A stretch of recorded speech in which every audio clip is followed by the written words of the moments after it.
Assalomu alaykum. Mana xudo xolasa 20 soatlik yo'limizni tashqi tomonini qoplab oldik. Aqlli yo'l, ko'mirga, gazga moslashgan 20 soatlikka mo'ljallangan yo'l. Ombori 550-600 kiloga joyi bor. Mana ombori 69 ga 104 uzunligi.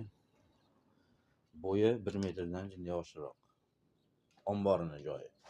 Yo'l o'zi o'xshi hajmi 2 metr uzunligi, eniga 80, bo'yi 1.86.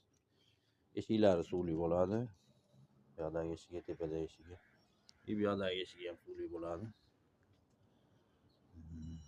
Aqlli yo'l, ko'mirga, gazga moslashgan. Qattiq sovuqda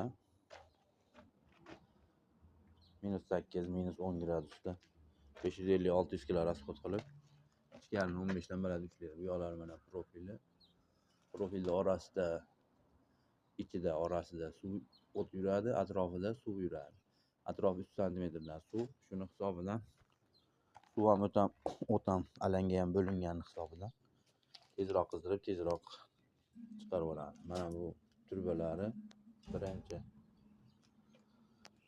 alanga shuni qizdirib, keyin nariga xo'tka tomoniga o'tib ketadi. Shuni hisobidan suv tezda qaynab, tezda chiqib ketadi. Ekonom qilishini sababi ko'proq shular. Ekonomlik pechka.